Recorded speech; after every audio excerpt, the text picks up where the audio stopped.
All right, so this video is to talk about why the United States got involved. We are going to briefly, actually, we're going to go ahead and move on here and just talk about North Korea. So on June 25th, 1950, North Korea invaded South Korea, and we'll get into why that happened during class. But this video is to talk about why the U.S. decided to intervene. So, on June 25th, 1950, North Korea rolls into South Korea. Now, why did the United States then decide to intervene?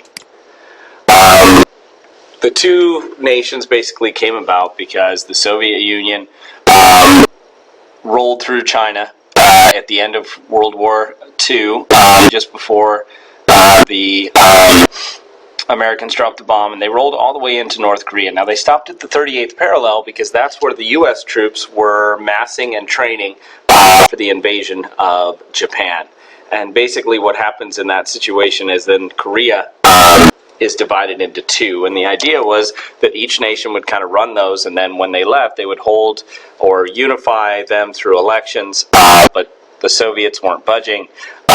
So the United States held elections, and a guy by the name of Syngman Rhee took control of South Korea, and Kim Il-sung took over North Korea, and so and created a communist government there. And both sides wanted to unite. And so finally, North Korea was able to convince the Soviets, and we'll talk more about that later. And so they invade South Korea on June 25th, 1950. Why'd the U.S. intervene? Reason number one, Dean Acheson was the Secretary of State. And basically, he laid out what was going to be the U.S. perimeter of defense, where the U.S. would station troops, where the U.S. would consider this their area to protect. And you can see the line right here. This is basically what he describes in his speech. And you can also notice that Japan is basically the highlight here. And so you see right here Japan, and then it comes back this way. And so the Philippines, Japan, this seems to be where the United States is going to hold its line. Notice that South Korea is not part of that. And so this speech kind of signals to North Korea and signals to the Soviets that Dean Acheson, or that the United States was not going to defend South Korea. Now, that was never part of this message. It was never part of what they had decided.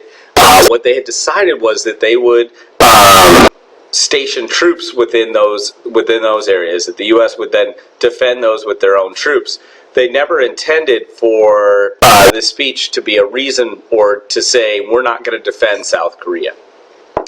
So that was not the intended U.S. message.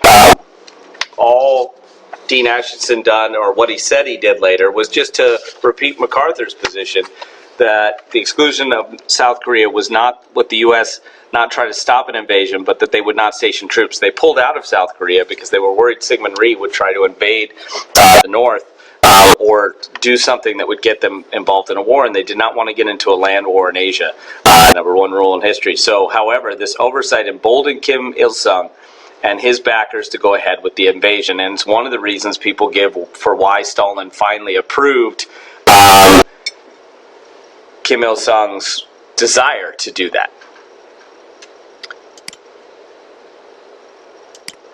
So we talked about reason number two is ideology or containment. As you can see here, this is the North Korean troops invading South Korea, and these are Soviet tanks. And so basically the Soviets had equipped the North Koreans to be able to invade. So containment ideology also played a serious role in Truman's decision to defend the South Korea. Just as was the case with West Berlin, America could not lead non-communist world by caving into a demonstration of strength by the opposition. They didn't see this as North Korea trying to unite with South Korea. They saw this as a Soviet-planned invasion. And they could not lead, so they felt like that, and the rest of the world is going to see this as a modus of the Soviets. So indeed, allowing South Korea to fall to risk was even riskier proposition than giving in the Soviets to Berlin. The communist attack was ostensibly a sole initiative of the North Korean leader. We now know that this is not true, but it was the way they were dealing with it. And for the U.S. to stand idly by while the weakest communist powers conquered a small, otherwise defenseless country was not an acceptable position for an administration that had defined its main global doctrine by its resolve to risk communist expansion on a global scale. Basically, this would show a major defeat for the idea of containment, and this would lower American prestige. And so the ideology or the policy of containment was the reason for going in and helping in South Korea.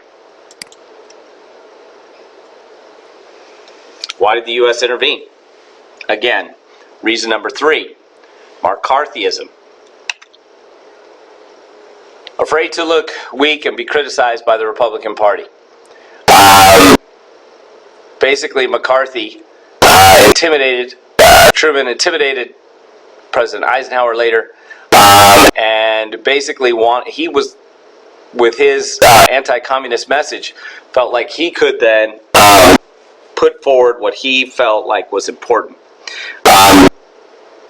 Basically, Truman had been taking McCarthy's accusations because of the loss of China. Now, the loss of China is a bit of a misnomer because the Democrats get hammered for it, but basically what had happened was that Chiang Kai-shek and his government was crumbling. They were corrupt, they were crumbling, and they had treated the Chinese people roughly. And so the communists, who had basically not fought the Japanese as hard, had basically done what they could to enamor themselves with the countryside of China, basically gain the people's trust, and were able to basically overthrow Chiang Kai-shek, who then moves to Formosa, which is now what we call the island of Taiwan. And so you have McCarthy, who continually intimidates Truman and others by basically stating the fact that you gave up China, and the United States, or China, was going to become a communist country, and it wasn't the U.S. that chose to do it. They just chose to stop giving money to a corrupt government. But for somehow this became kind of Truman's fault, and it also coupled that with the Soviet dropping of the bomb. It gave McCarthy a lot to criticize, and therefore could be considered maybe one of the reasons that the U.S. had to go into Korea. But it also can be seen as one of the things that was an advantage of going into Korea, is it silenced McCarthy and the critics.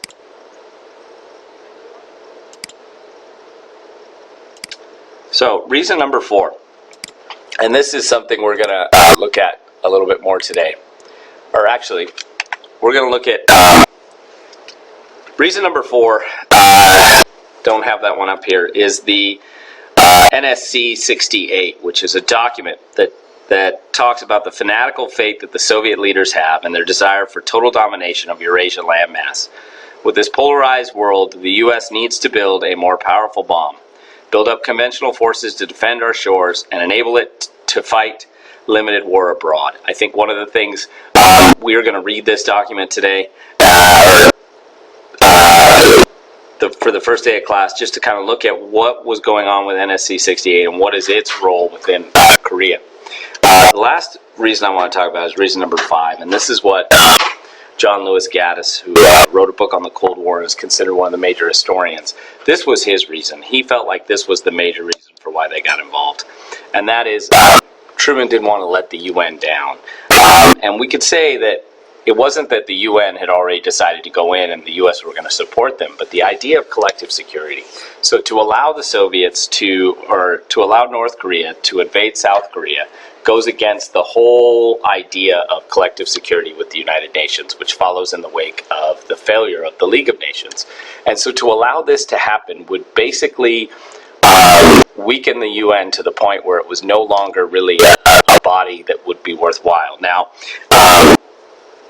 so Truman went as far as the UN, as this type of action would allow collective security to basically wither away. and to not defend the UN's base of collective security would be allowing history to repeat itself, and to appease aggressors only to make them more bold, and to appease them by stepping out and allowing this to happen would basically end the United Nations and their ability to basically fight this type of aggression. So this is one of the major reasons why Truman went in, and basically to defend the UN and their right to use collective security. And the UN winds up actually coming to the aid of the United States, and many of the UN nations wind up participating in Korea. And this is because they follow, on June 26, 1950, Truman ordered the U.S. of the United States planes and naval vessels against North Korean forces, and because there were troops already stationed in Japan, they were able to move the first troops over very quickly. On August 29, 1950, the UN troops with the British Commonwealth 27th Brigade arrived, and so the UN began to participate as well.